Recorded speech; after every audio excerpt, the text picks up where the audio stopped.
الناس اتسحرت نامت صحيت لقيت القرعه، واول ماتش الزمالك هوبا وراه بيراميدز. ما علينا من ترتيب الدوري.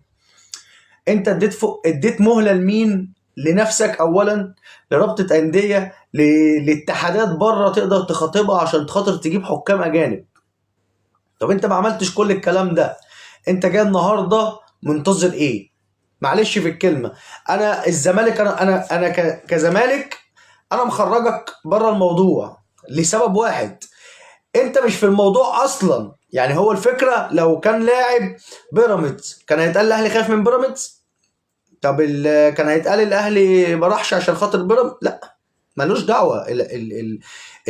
اللائحه لائحه والقانون قانون. وانتوا فاكرين النهائي بتاع الاهلي والوداد اللي الجواب استخبى في الدرج عشان خاطر برضو موضوع اللي هم يستضيفوا النهائي هنا في مصر، وبالتالي رحنا لعبنا في المغرب وخسرنا 2-0.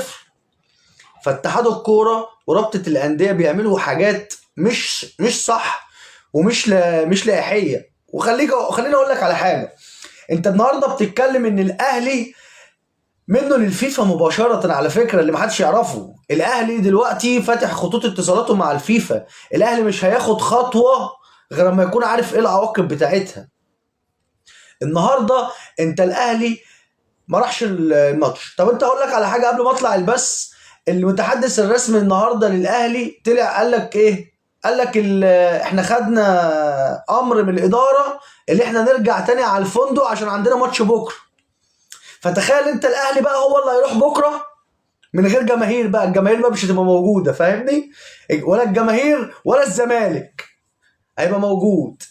وهتروح بقى الاهلي يقف ويروح جاي حاطط لك ايه؟ اللي طقم الحكام الاجانب اللي جه من السعوديه، كتر خيرهم والله. الناس يعني عملوا معاكم سبور صح وجابوا لك طقم حكام. هيروحوا بكره بقى يقفوا في الاستاد ويقعدوا في الاستاد، وايه؟ واللي احنا شفناه النهارده هنشوف عكسه بكره. الاهلي هو اللي واقف والحكام الاجانب واقفه في نص الملعب بس مفيش جماهير. والله اعلم بقى، ممكن يدخلوا جماهير بالمره، يعني مش مشكله. طب بعد كده ايه اللي هيحصل؟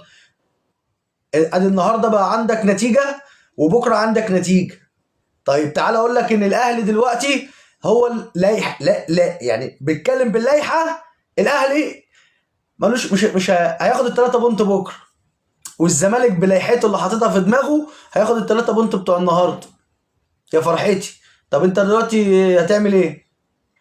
مين المستفاد من كل الكلام ده؟ هنقول بيراميدز؟ لا، خرج الزمالك بره الموضوع وخرج بيراميدز بره الموضوع. الفكره دلوقتي كلها ان الاهلي